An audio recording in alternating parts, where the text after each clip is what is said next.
Dear students, today's topic is codominance. Already हम post Mendelian discovery में incomplete dominance को discussion कर चुके हैं. इनकम्प्लीट डोमिनेंस एंड डोमिनेंस, इनके अंदर क्या होता है? डोमिनेंस के अंदर जो पेरेंट्स है उसके करेक्टर उन बहुत में से एक करेक्टर प्रोजेनी के रिसेंबल होता है. F1 जो प्रोजेनी है उसका करेक्टर बहुत पेरेंट्स में से किसी एक के सिमिलर होता है डोमिनेंट करेक्टर के अंदर. And incomplete dominance, incomplete dominance में जो प्रोजेनी का करेक्टर है वो बहुत पेरेंट्स का मिक्सचर होता है. बट आज का जो टॉपिक है वो है कोडोमिनेंस.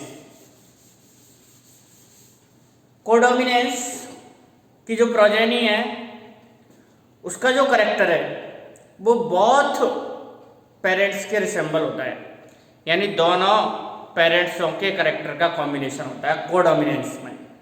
को जनरली वर्ड से ही पता चल रहा है हमें.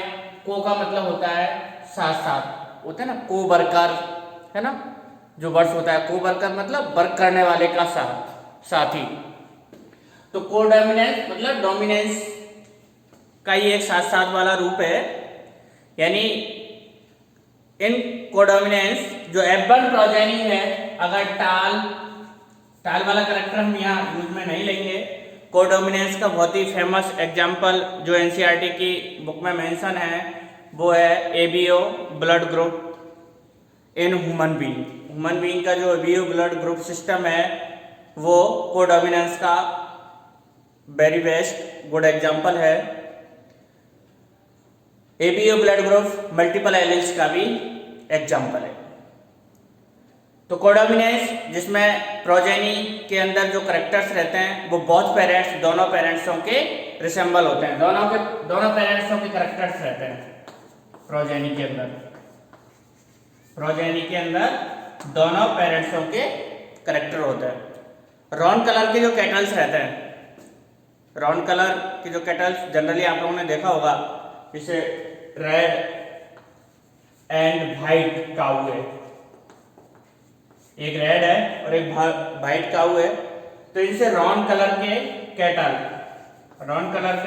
प्रोड्यूस होते हैं. ये एग्जांपल आपकी एनसीईआरटी बुक्स में नहीं है, लेकिन ये भी बहुत बेस्ट एग्जांपल है. इस प्रकार की काउज आप लोगों ने अक्सर देखी होंगी जिनकी बॉडी पर टू टाइप्स के इस प्रकार के कलर्स होते हैं, यानी जो दोनों कलरों का कॉम्बिनेशन होता है, पेरेंट्स के दोनों कलरों का कॉम्बिनेशन होता है इन कोडोमिनेंस. इसके एग्जाम्पल ह्यूमन का जो एबीओ ब्लड ग्रुप सिस्टम है, in this case codominance the F1 generation resemble both parents.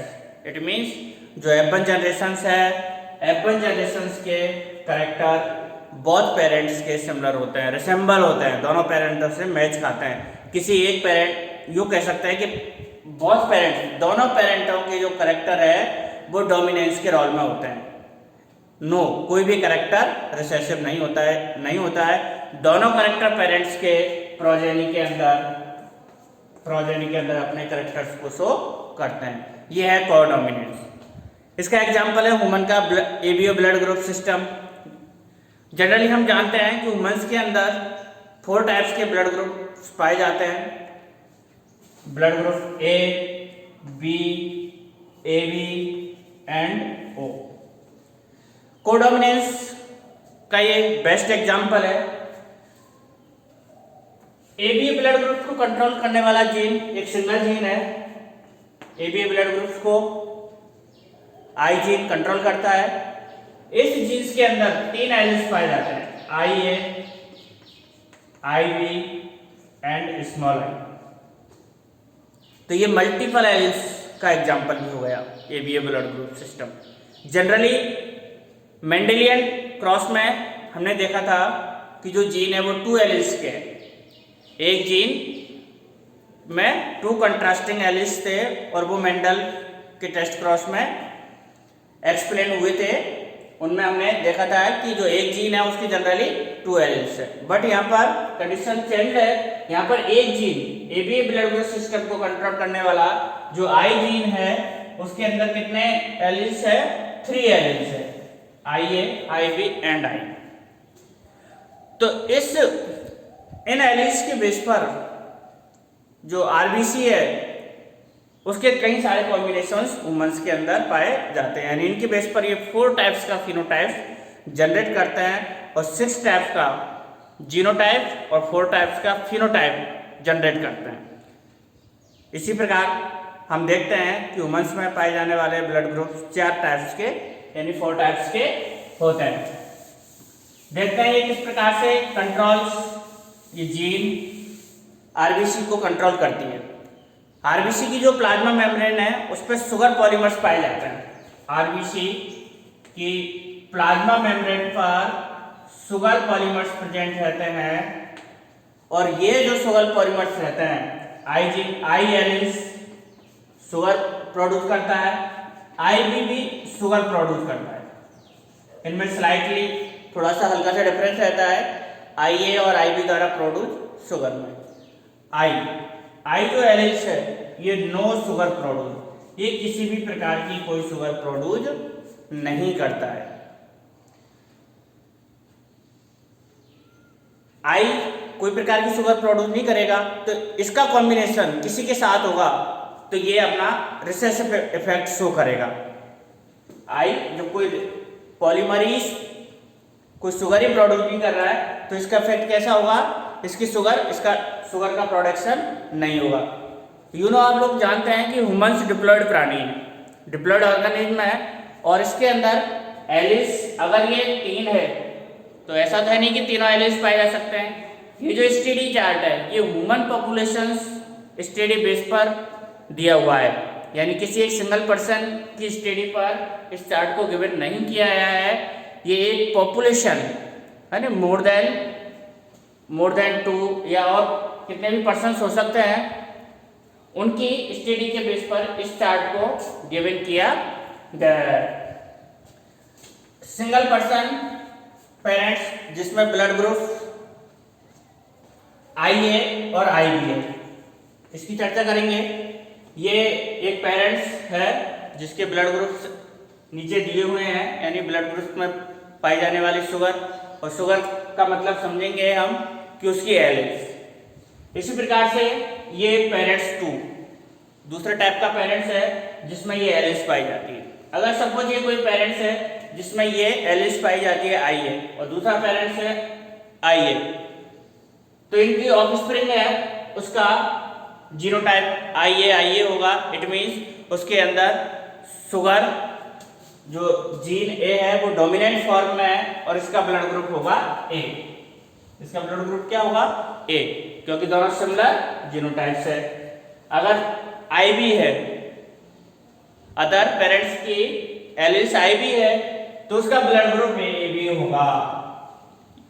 इस पॉइंट्स को नोट करने वाली बात है कि जब दोनों पेरेंट्स होंगे, एक का IA और दूसरे का IB एलिल्स है, तब उनकी ऑफस्प्रिंग में उस ऑफस्प्रिंग में इन दोनों का इफेक्ट होगा, यानी ऑफस्प्रिंग IA IB। यही करेक्टर कोडोमिनेंस कहलाता है।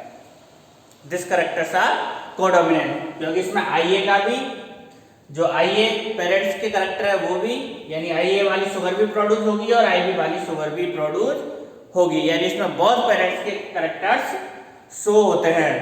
तो ये एग्जाम्पल AB ब्लड ग्रुप का AB ब्लड ग्रुप एग्जाम्पल कहलाता है कोडोमिनेंस का।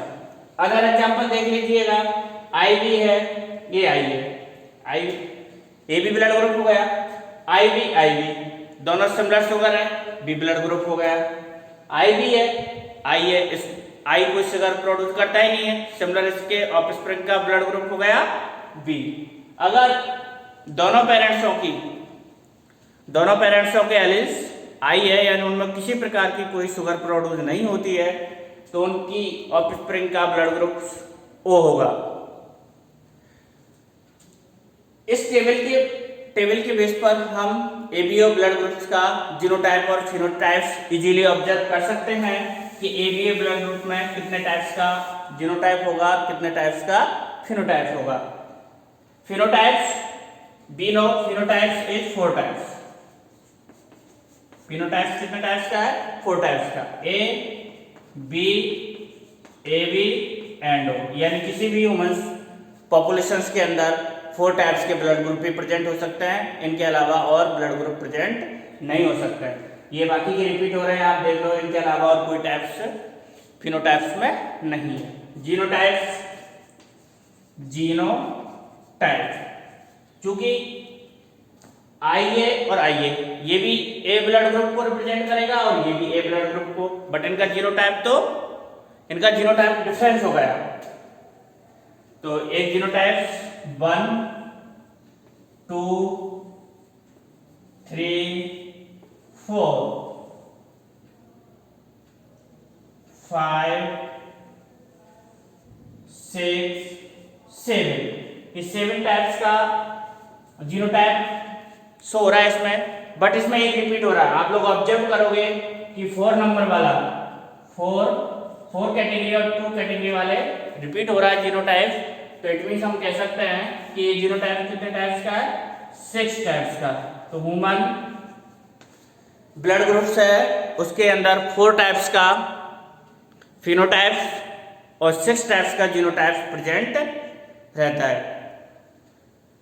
एनसीईआरटी के बुक्स में कोडोमिनेंस का एग्जाम्पल एबीओ ब्लड ग्रुप है, जो कि बहुत ही अच्छा एग्जाम्पल है। राउंड कैटल्स जनरली हम महसूस करते ही हैं, आसपास हमारे बहुत सारी कैटल्स पाई जाती है जिनमें डिफरेंट कलर्स की काऊ वगैरह होती है, वो रॉन कैटल्स कहलाती है। तो बच्चों ये कोडोमिनेंस टॉपिक्स था, जो कि डोमिनेंस और इनकम्प्लीट दोनों से डिफरेंट है। थैंक्स।